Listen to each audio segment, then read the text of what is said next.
Okay. All right, I believe I'm live. Let's hope. Take a look. Okay, so um, with it being YouTube, still getting a little bit used to going live on here. It's my second time ever doing it. Uh, and I'm 3 minutes late, so I apologize about that. But we're here and we're feeling good. And let's see what's going on. I'm going to wait a few minutes for people to sort of hop in and see what's going on. I'm going to try to share this stream with people. Let's see. There we go. Share this with the group.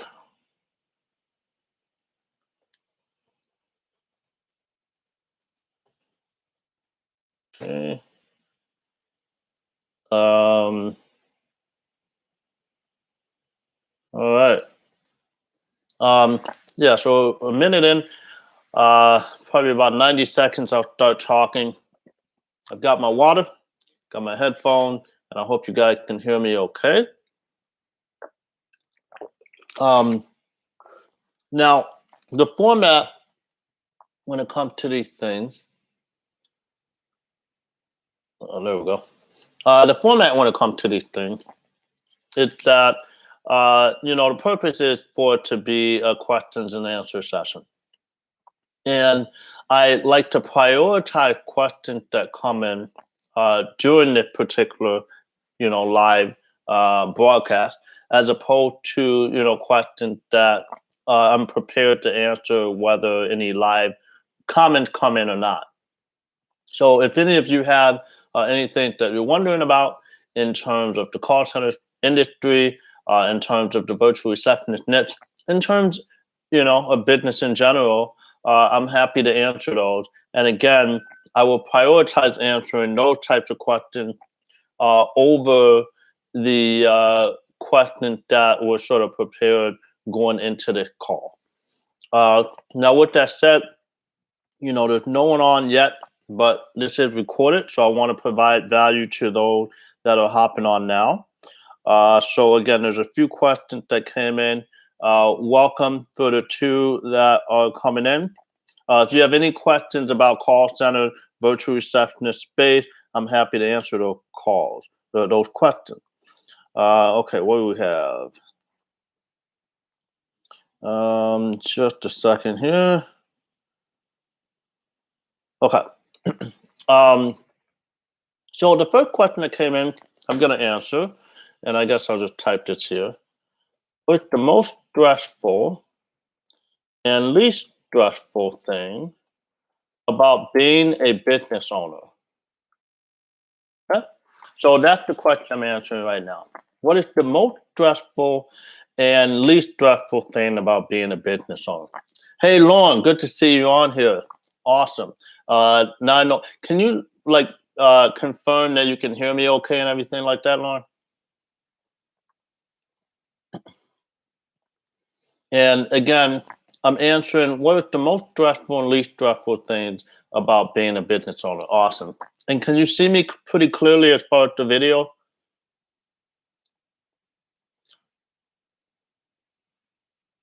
Waiting for the answer on that.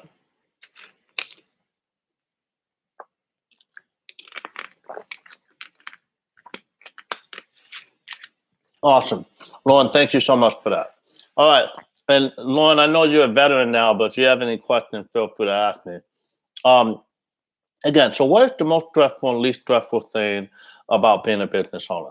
Well, at this point, I'll tell you just a quick background for those of you that don't know me that well. I spent 8 years in sort of like in and out of the corporate world. I did have a stint where I played poker for a living for 2 years, but I had different jobs mostly in sales.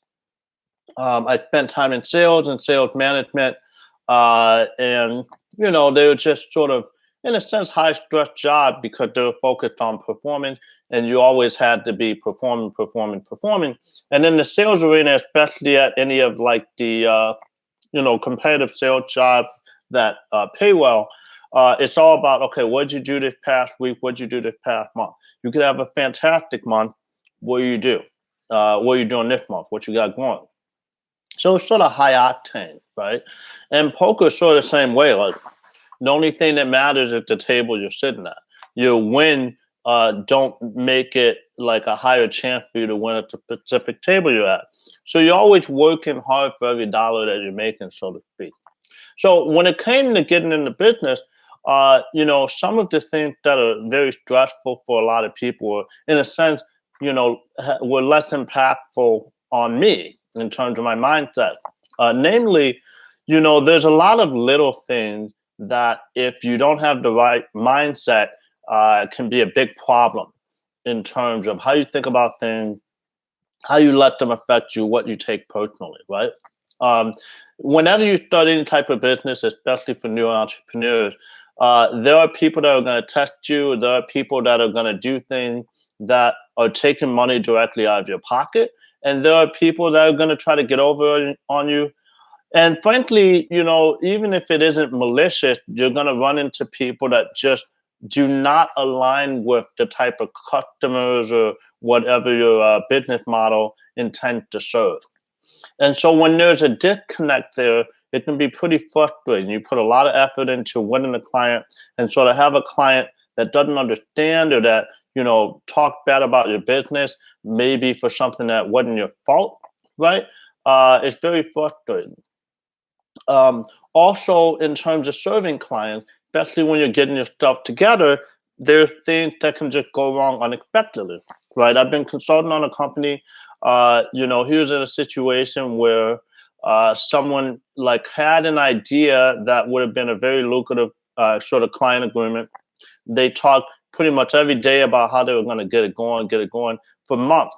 And then day of, when they were supposed to start the sort of agreement, the guy that suggested in the first place sort of backed out. And we're talking like 6 figures a year type deal. So it's very frustrating. Now, what's beautiful about the guy I'm consulting on is that he bounced it off.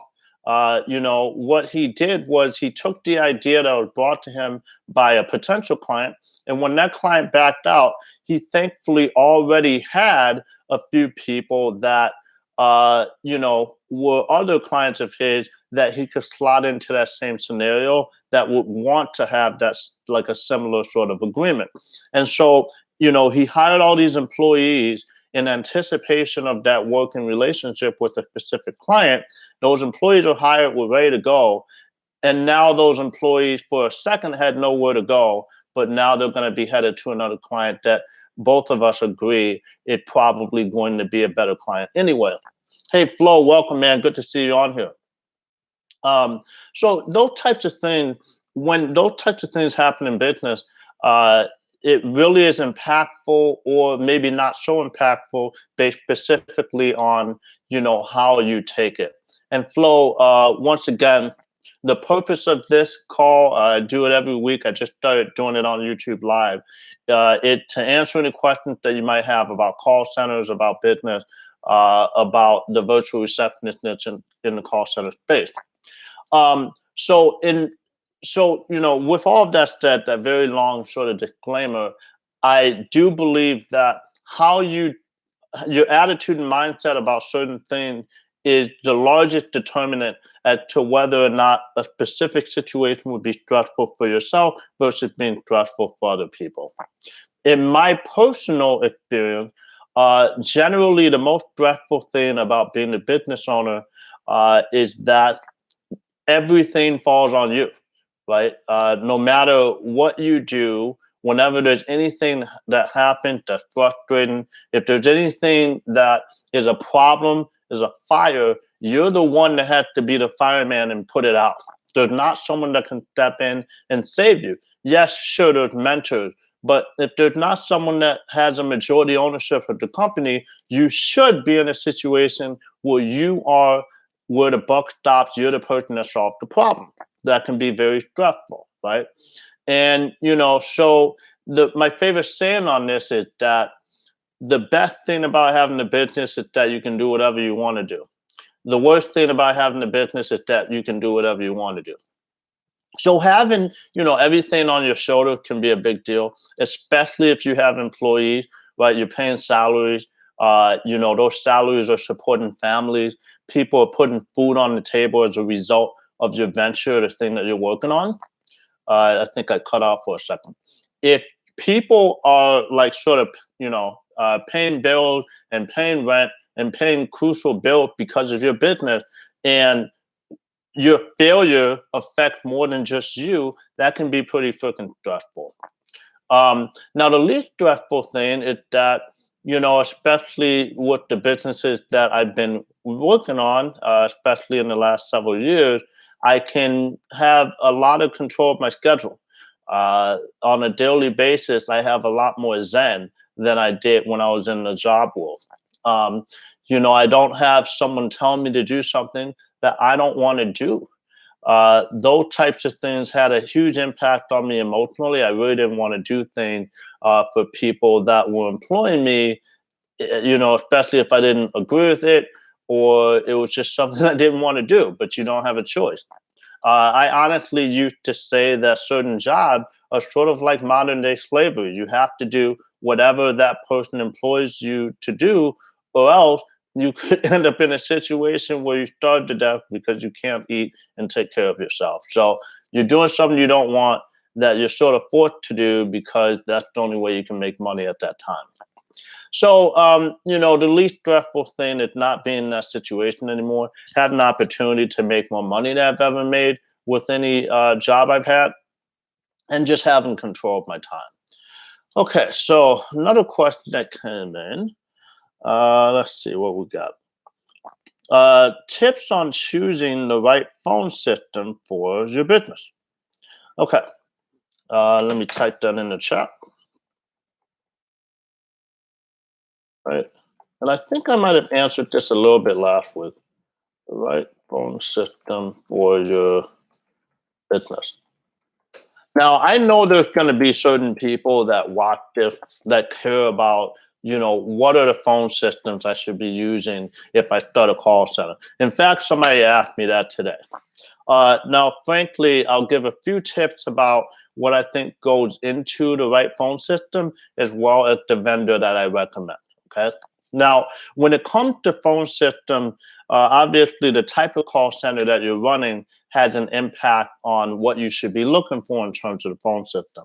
And actually, in the call center cast program, one of the bonuses is that I give a very long, very specific checklist of all the questions you should go through with your potential phone system vendor. A lot of those questions it would be impossible for you to ask them unless you have a lot of call center industry experience. So it's very helpful and impactful. Now, with that said, the main thing that you're going to be looking for in the virtual receptionist space is reliability. Okay. Now, when you're running a call center for, say, the customer service space or the telemarketing space where you're doing like outbound calls mostly, our niche, the virtual receptionist niche, it's inbound calls, and the level of care, the standard of service is actually higher than really any large scale customer service operation on the planet. Why? Because the premise of our call center as a virtual receptionist company is that we're emulating the in office receptionist experience that a small business might be used to. They might be replacing an actual in-house receptionist that literally answers every single phone call because they're sitting right there on a very stable, secure, landline-based phone. Right now, we're usually working on cloud-based phone systems. So if you have a business, most of our clients are going to be taking, 10 to 15 calls a day or less. If you miss two of those calls, that tiny business is going to notice it. That might represent a significant amount of lost opportunity then for them as a percentage. And so missing one call is a big deal. And so reliability is absolutely paramount. It's more paramount and important than how good the back end looks for your agent, right? Obviously, you want something that your agent find pleasure in using, but that is not the number one priority. The number one priority is reliability. Now, the way I ran things, I also look for a remote based phone system, a cloud based system. And so when you get into the cloud based system, unfortunately, cloud based stuff that's purely cloud based, doesn't quite have the reliability and the tech needed to stay online and up and running as often as you need to be a reliable system. And I'm not talking about those outages that might happen once a month, which happen with literally anything. I mean, Facebook was down a couple times this year for a little bit. Reddit was down. Amazon was down. I'm not talking about that. I mean, literally on a daily basis, those tiny little intermittent outages and glitches that you might not notice unless you're an agent literally on the phone the entire day. Those types of things will happen with most cloud-based providers, and they don't happen if you have the right setup. And so what is the right setup? The setup you want is a setup where, the technology, the infrastructure for your phone system software cannot be sitting all in the cloud. It has to be sitting on top of servers that are hosted and maybe hopefully owned by the software or telephony system, the cloud software system that you're using. You want it to be sitting directly on data centers that are hopefully owned by the company, or at least that do not really have any go-between. You're getting your traffic in and out directly from a data center that had like dedicated service space specifically for that software and therefore you as a client. Okay. And not only do they need to be good data center, they need to have redundant locations in different geographical areas. Why?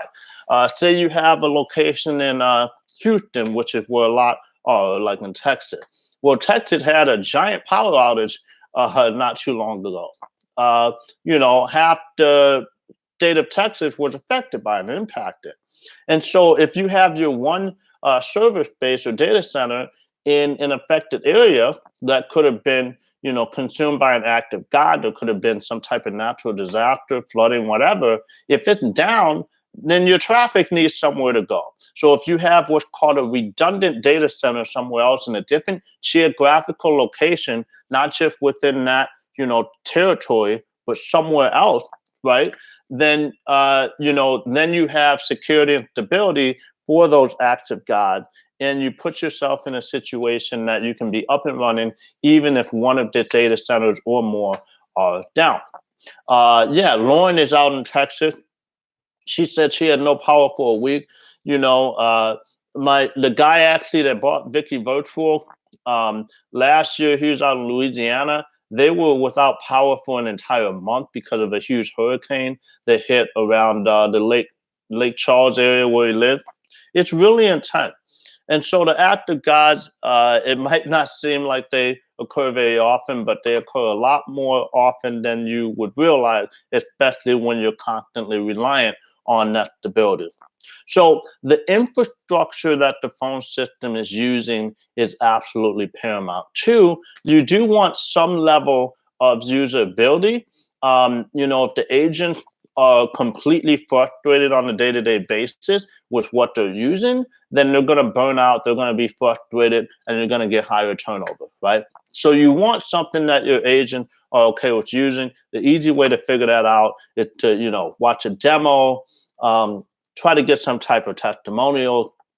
And if you have some type of agent that's working for you, that's maybe an agent manager, have them fiddle around with the software a little bit and see if it's frustrating or not. Some people are simply frustrated because things are different. Different doesn't mean bad. You want to really sort of read between the lines and see if eventually it's something that has good usability. Okay. Now, outside of those two things, having a decent level of usability and top-notch reliability, you want to make sure that the system has all the features built in to support what you need for your business model and how you're intending on running your call center. In the virtual receptionist niche, we have some very specific things that we need. The biggest thing that is needed that isn't often available is a metric track called handle time. Now, handle time is talk time, like literally the amount of time that you're talking on the phone, plus the amount of time that an agent is like typing up and finishing their notes once the call is done, right? And so that time that the agent is spending is called after call work. Talk time plus after call work equals handle time. Now, again, a lot of different software vendors do not have reporting. They do not track handle time as a metric. Sometimes they say they will. And by the way, I made a huge mistake on this one because there was a software, it was actually RingCentral. They have a handle time metric, but they don't track handle time the way that you're supposed to track handle time. It's sort of a misnomer. And so we ended up losing out on, I didn't figure out how much money it was, but we were undercharging for longer than I care to admit because the handle time was not really actual handle time.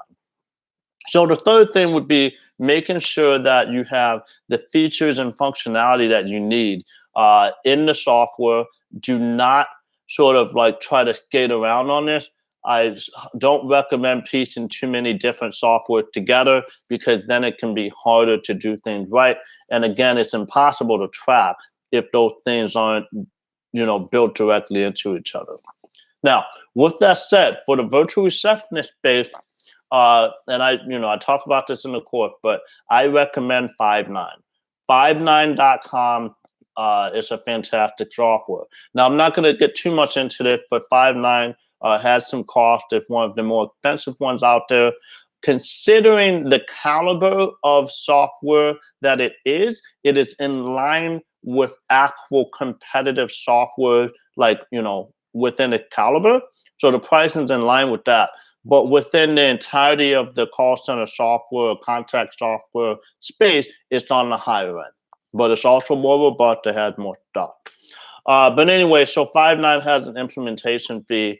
I'll just mention that if you are a call center cash student, a paid student, you can have that waived. It's $3,500 normally, and it's completely free if you have the course. But so Five9 fantastic. We used it. And then, there was a point where agents were starting to get frustrated with an older version, actually. We left the software, we left Five9. It was an absolute disaster. We lost a lot of business, and we came back to Five9. And now Vicky Virtual, my old company that I sold, is currently using Five9, and I really can't recommend it enough. It's a really good piece of software. And the thing that frustrated the agents before had been completely rectified and fixed. And so, every single phone software in this industry is going to have pros and cons. But as far as the one that I recommend over literally anything else out there without, anything in the back of my mind is straight up Five9. There's a few others that can do what Five9 does, but they're going to be more expensive. And I would not recommend it, particularly for those that are just starting off and aren't, sitting around trying to spend $1 million when they launch this thing.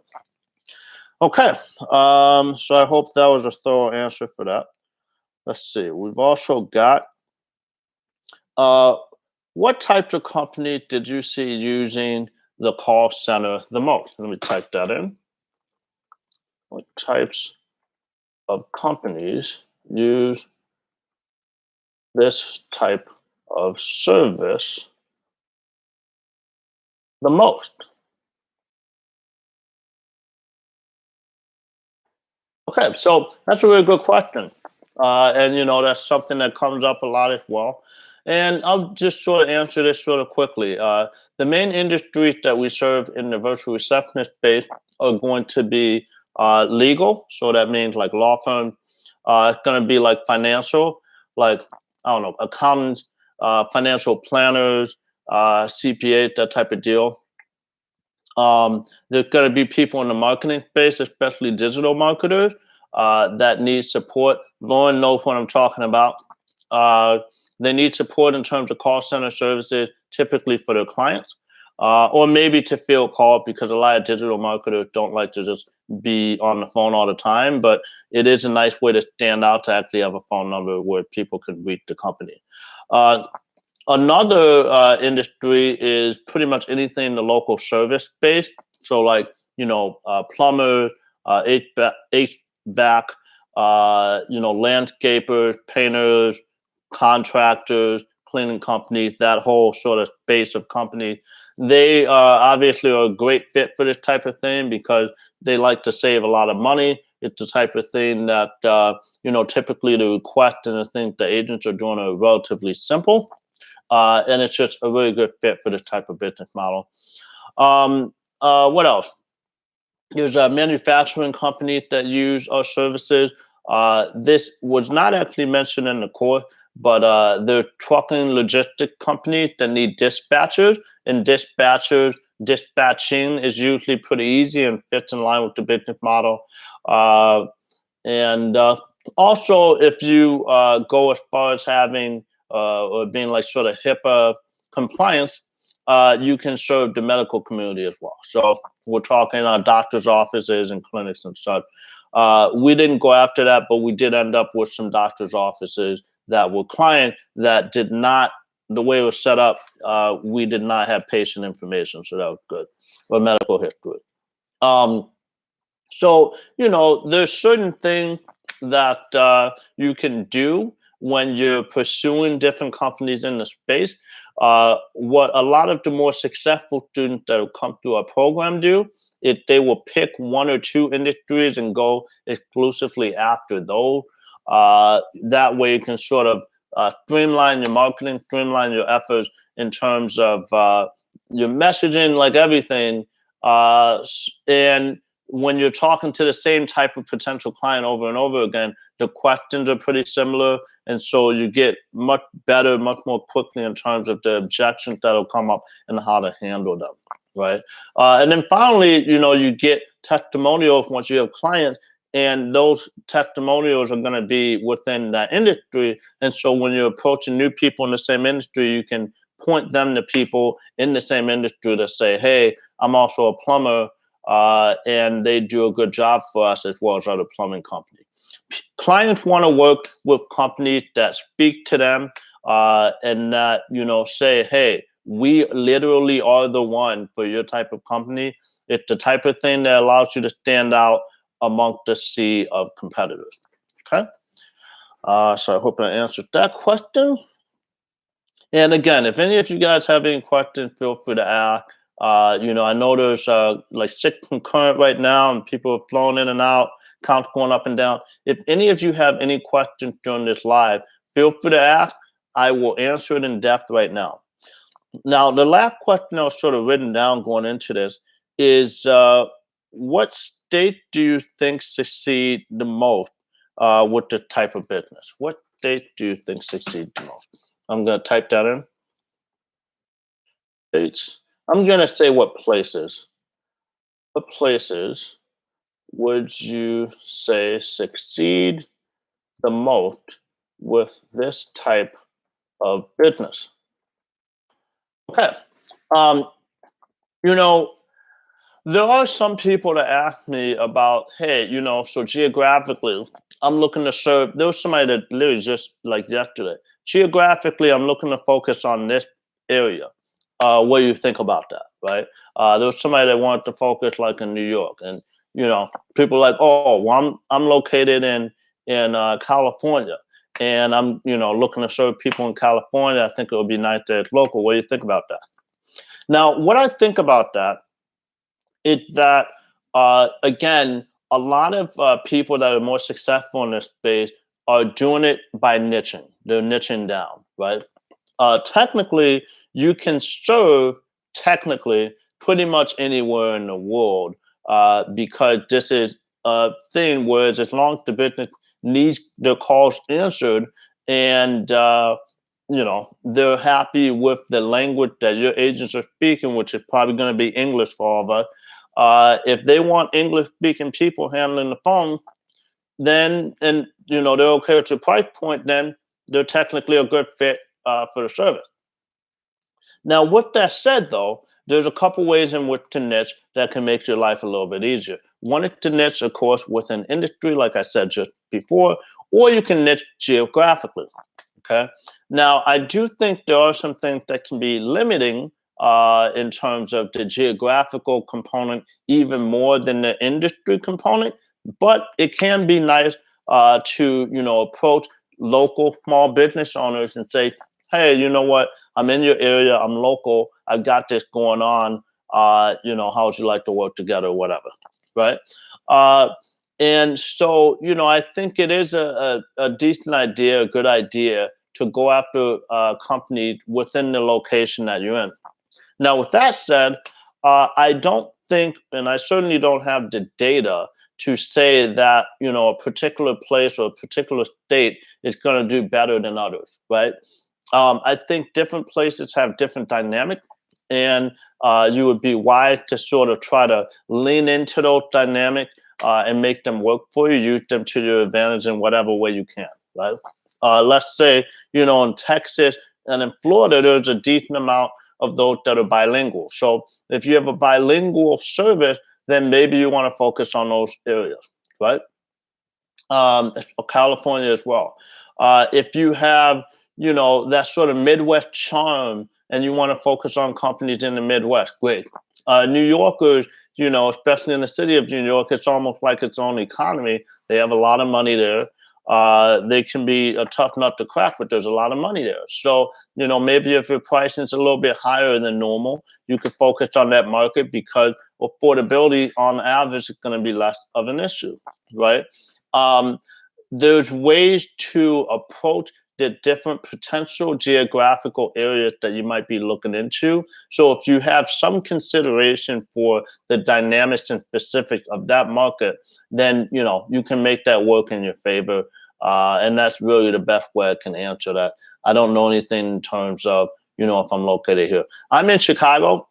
Um, and Vicky Virtual was based in Texas. The person that bought it is in Louisiana, and he bought it under a Louisiana-based company. And so now I believe Vicky Virtual is based in Louisiana. But we had agents all over the country.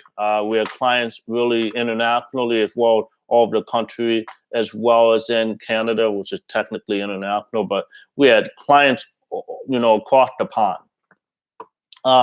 So we could serve anywhere, and it was nice that we were able to serve everywhere because obviously the potential client pool is a lot larger, which means your company can grow a lot larger without having any type of real impact on the totality of the market. Okay. Now, with that said, it's about 6:36 my time. And again, I'm going to be doing these every single week. I have a couple really small announcements. The first is that in a few weeks, I think I'm at the end of August. That's what I'll do. I'm saying this now. At the end of August, I will be shutting down the free Facebook group. Okay. We're still going to have the email going. We're still going to have the Tribe Facebook group for those that are in the course and paying for the course. This YouTube channel, I'm going to keep working on it and expanding it. We'll have email. I'm always available to be reached directly on Facebook as well. And, those of you know me, I'm always reachable somehow, somewhere. But in terms of the free Facebook group, I'm going to be shutting that down because there's starting to be a lot of different ways in which I have to pay attention to things. And without me hiring all kinds of people, which I don't want to do right now, I am not able to streamline my efforts as best as I'd like to, and therefore serve people better. So I'm announcing it now. Don't be surprised when it happens. End of August, I'm going to be shutting the free Facebook group down, but we're going to continue to do these lives here every single week. And we're going to continue to sort of, help you guys figure this whole thing out. All right. Another thing is that a cool thing about August is that my birthday is in August. I'll be a prime number years old, 37. And so we're going to do some type of discount, I believe, on the program. Now, I'm not going to say what it's going to be at or whatever it is. I don't know what it's going to be, but we're probably going to do that. Now, for those of you that reach out to me directly and are sort of wondering about this, I might just extend it to you early. But I wanted to throw it out there because I like to do something cool for my birthday. The third thing is that we are going to be interviewing one of our tribe members, whose name is Maurice Williams. He started, I believe, in like November or December of no. like October of last year, so October 2020, still in the midst of the pandemic. And he's now built his company up to over, like, somewhere in the five figures per month.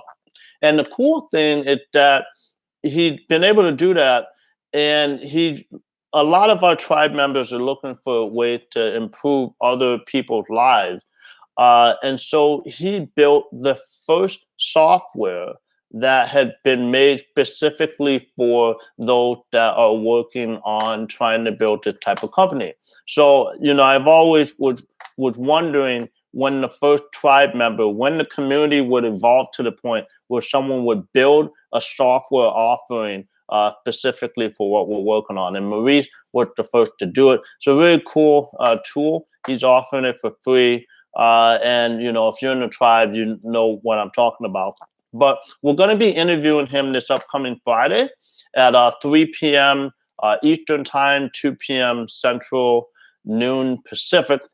It will be recorded, and it's going to be a Zoom call, and it's completely free for those of you that are on this channel, for those of you that are in the Facebook group still, and of course, tribe members. So it'll be completely free. It's going to be on Friday at 3 p.m. We're interviewing Maurice Williams. He got a really cool company. He has a very sort of interesting way in which he's landed clients. And his story is pretty cool. I think you'll find that there can be a lot of inspiration from what he's working on. He's a smart guy, but he took a pretty simple approach, and it's working. Other than that, I don't have any other announcements at the moment. I believe I like the way YouTube Live works significantly better than Facebook Live. So I'm going to keep doing them on this platform going forward. Thankfully, these things are recorded. So if you came in, you can feel free to watch a replay of this whenever it becomes available on YouTube, which I believe will be pretty quickly. But if any of you guys don't have any questions at the right now moment that you want to ask, I will see you guys next week, and I appreciate you being on here. I will wait about 90 seconds or so for anyone that has any questions. If you have them, ask them right now, and I'll be sure to answer them.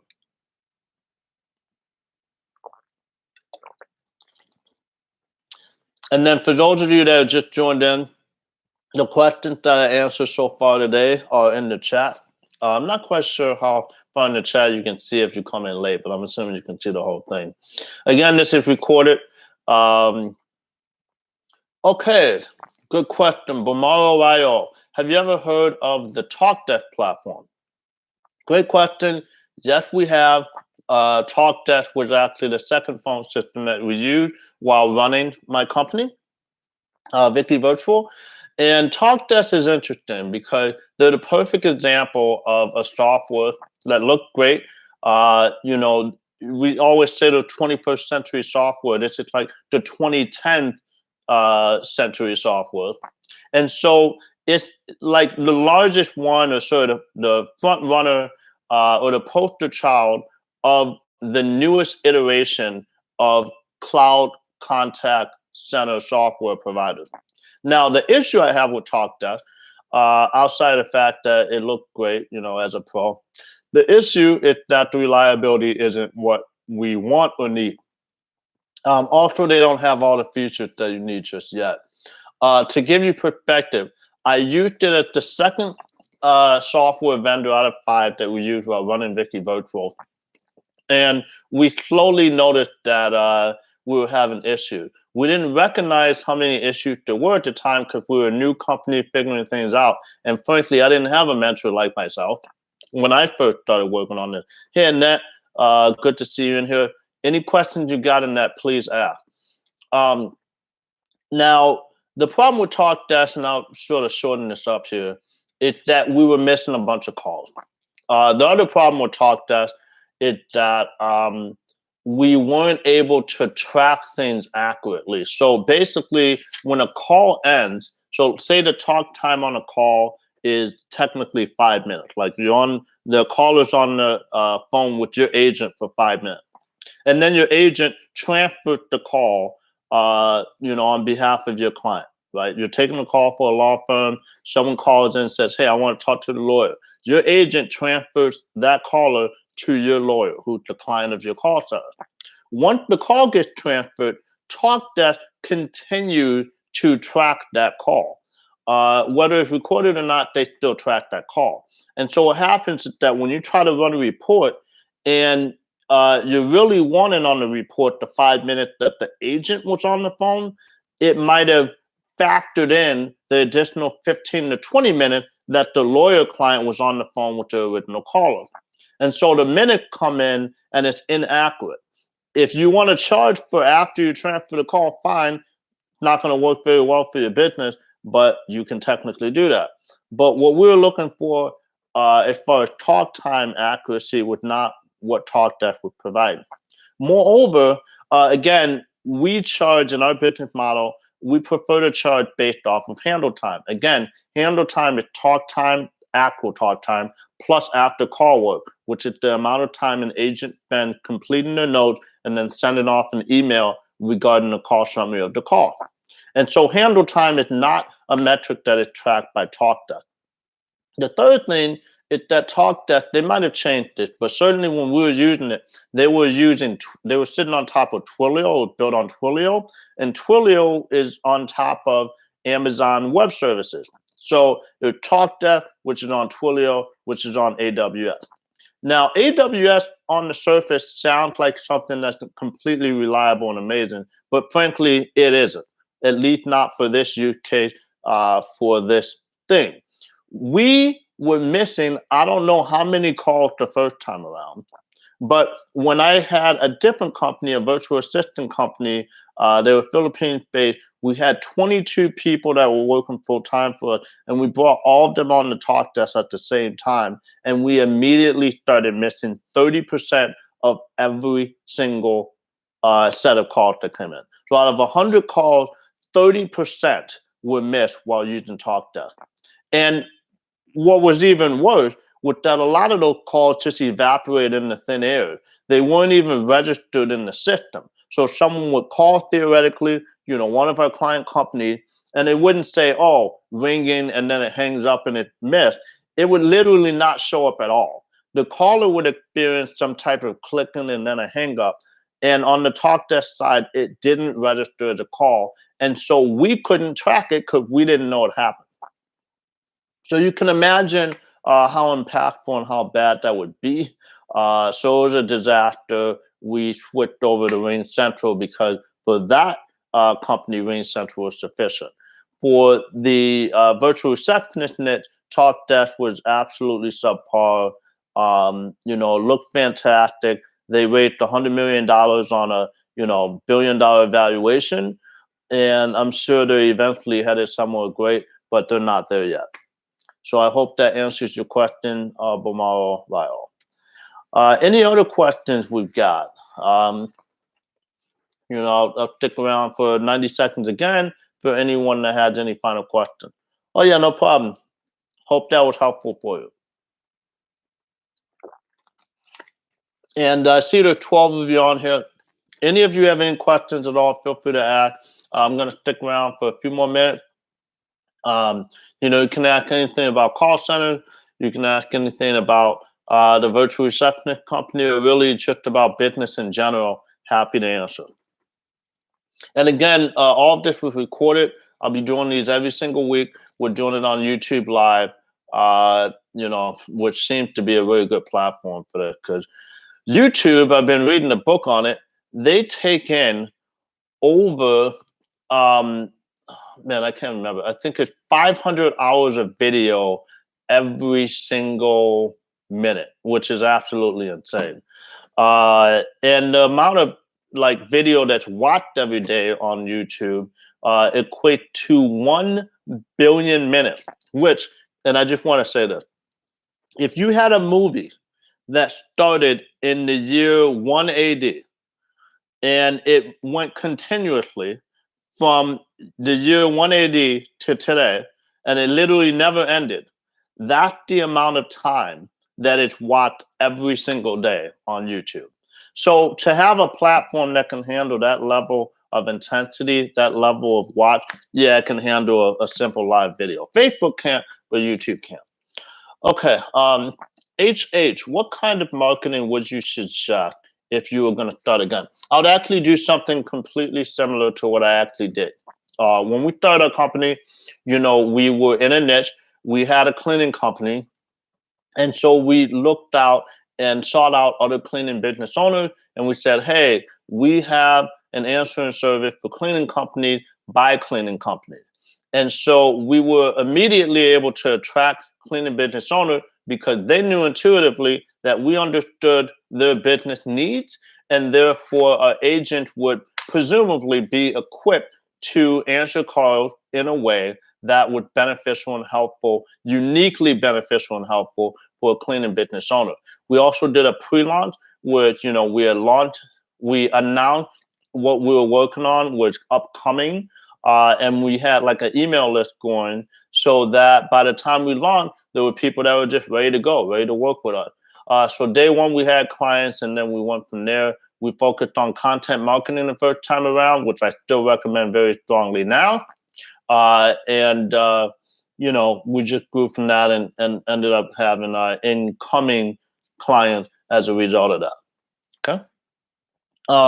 Annette, is considering temp to hire wanted your viewpoint on it?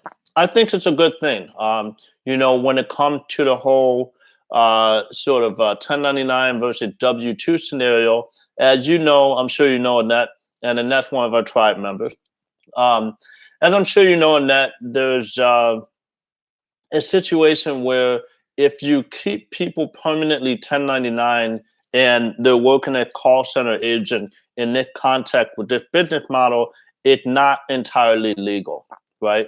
And the issue is that you could end up in a situation where the IRS will think you're misclassifying your workers at 1099 when you're actually treating them such as W-2 employees, which means you are skipping out on paying required payroll taxes.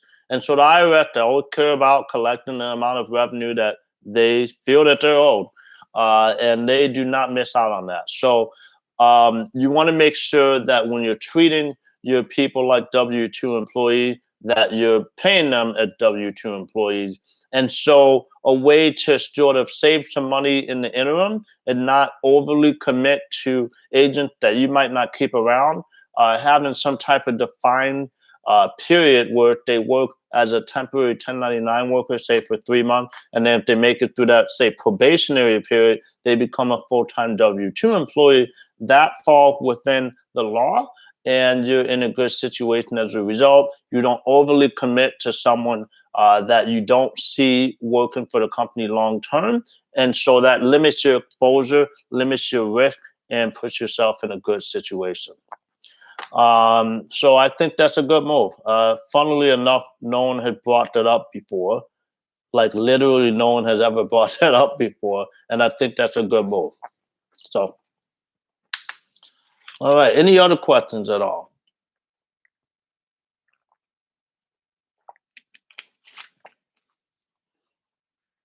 Stick around for 90 more seconds. So there's 11 of you on here. You've got some great questions, so keep them coming.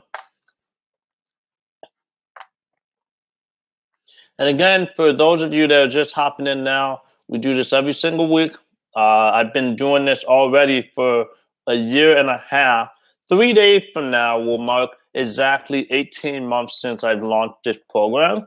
And I've literally been doing this every single week. So, do not fear.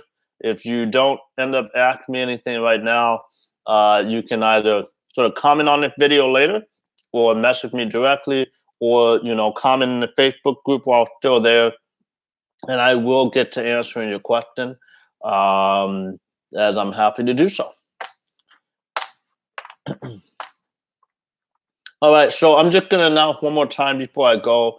We're going to be interviewing one of our successful Call Center Cash Tribe students. His name's Maurice Williams.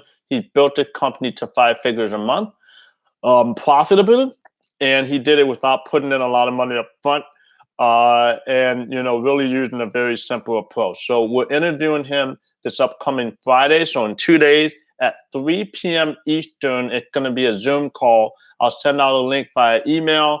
I'll probably put it on maybe this YouTube channel somewhere, as well as in the Facebook group, so that you guys can tune in. And at the end of that interview, we're just going to ask him some cool stuff. He got some great gems, I think, that are going to happen. But we're also going to do a quick Q&A with Marie at the end of that call. So I think it'll be very helpful and useful. And of course, that will be recorded as well. Okay. But yeah, other than that, again, I appreciate you guys being on here. You guys are the best. This is a fantastic opportunity. It's a game changer in my life. It can be a game changer in yours. And so, with that said, I will see you guys next week. And thanks for being on here, guys.